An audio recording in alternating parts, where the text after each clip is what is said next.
आज हमारे देश को आज़ाद हुए 80 वर्ष हो गए हैं। इसके बावजूद भी हमारे देश में छुआछूत जैसी घटनाएं होती रहती है। जैसे कि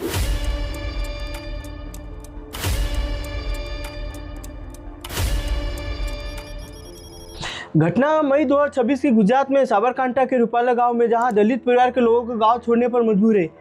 इस गांव में दलित समुदाय के 30 से 35 घर है। इनका आरोप यह है कि उनके साथ इस गांव में छुआछूत का व्यवहार होता है। उन्होंने ना मंदिर में जाने की आज़ादी है, ना मनपसंद कपड़े पहनने की आज़ादी।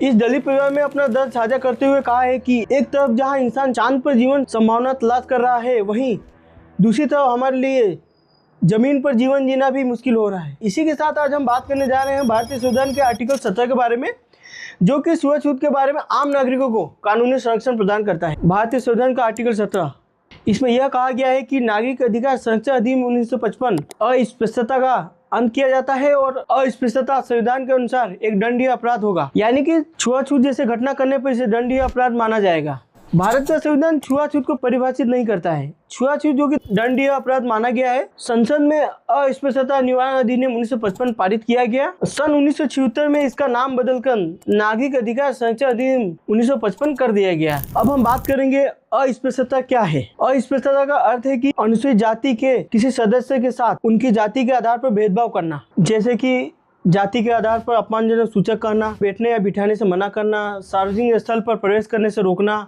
अब हम बात करेंगे अस्पृश्यता के लिए दंड एवं जुर्माना। पहली बार करने पर 1 माह से 6 माह तक का कारावास या 100 रुपये से लेकर 500 रुपये तक का जुर्माना किया जाएगा। दूसरी बार करने पर 6 माह से 1 वर्ष तक या 200 से 500 रुपये तक। तीसरी बार करने पर 1 वर्ष से 2 वर्ष तक 500 रुपये से लेकर 1000 रुपये तक। चौथी बार करने पर 2 वर्ष से 5 वर्ष तक का कारावास या 1000 से 1500 रुपये तक का जुर्माना। सन 1989 से पहले कानून में अनुसूचित जनजाति समुदाय के लिए संरक्षण का प्रावधान नहीं दिया गया था। इन समस्याओं के आलोक में संसद ने अनुसूचित जाति और अनुसूचित जनजाति के वर्गों के लिए अत्याचार निवारण अधिनियम 1989 पारित किया गया। आइए आज हम बात करने जा रहे हैं अत्याचार निवारण अधिनियम 1989 के कुछ प्रावधान के बारे में।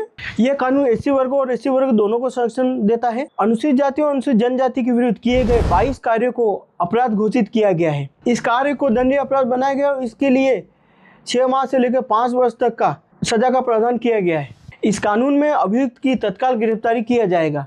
अब हम बात करेंगे वर्ष 2015 में इस कानून में कुछ संशोधन किया गया और इसमें कुछ मुख्य प्रावधान और जोड़े गए। इसमें यह कहा गया कि अत्याचारों की संख्या 22 से बढ़ाकर 47 किया जाएगा। इस कानून से संबंधित मामलों को शीघ्र निपटाने के लिए फास्ट ट्रैक कोर्ट का गठन किया जाएगा।